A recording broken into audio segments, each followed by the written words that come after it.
Peggy 16. Sega.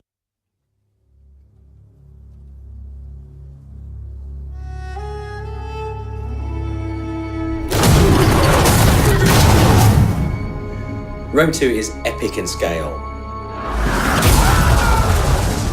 It's a world-spanning, world-conquering game. To create that grandeur and that epic sense of scale, we need to create audio that really supports that.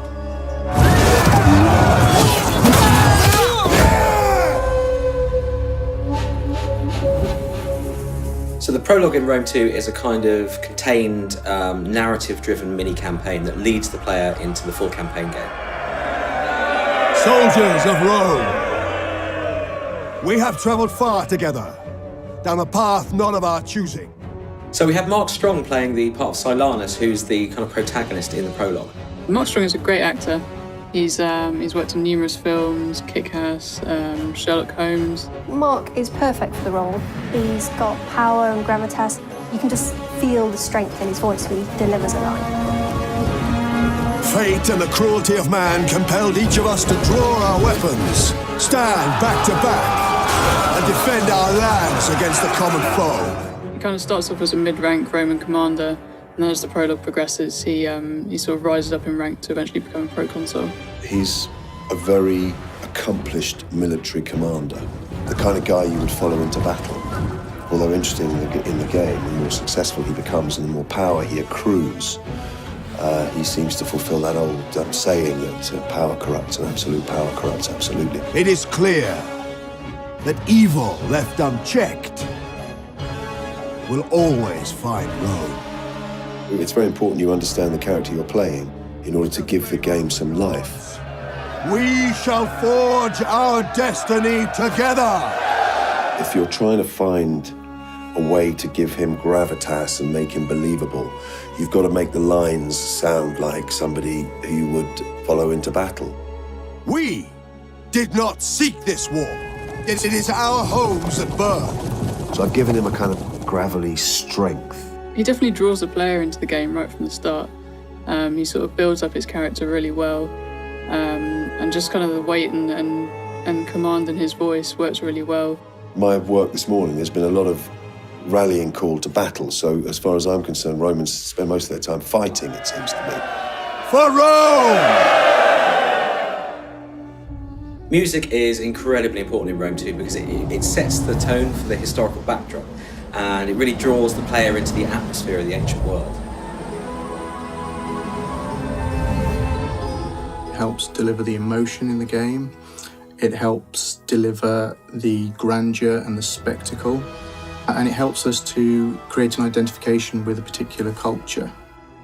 Largely, the inspiration comes from the visuals and the game itself. It's usually a case of sitting down and playing the game, looking at still shots, prototype artwork. That's probably the biggest challenge, actually working out what do we make Rome sound like, what do we make Romans sound like. They must be punished! And working out that musical formula or style. We've recorded the music live with the Slovak National Symphony Orchestra. We'd worked with them previously, and I know the setup and the sound there, so it was a simple decision, really. The conductor was a guy called Jeff Atmajan. He'd got extensive recording experience on many feature films. He's really very good at communicating with the orchestra and shaping the phrasing that we're working on and rhythms so that we basically get what we really want and the music sounds as good as it can. When you record live musicians, you get the human emotion poured into the music. You get extra detail, depth and texture that's just not possible to do with electronic renditions. The sound effects in Rome 2 really immerse the player in any given environment they're in at the time. So, whether that's a great sweeping battle with thousands of troops or on the campaign map itself.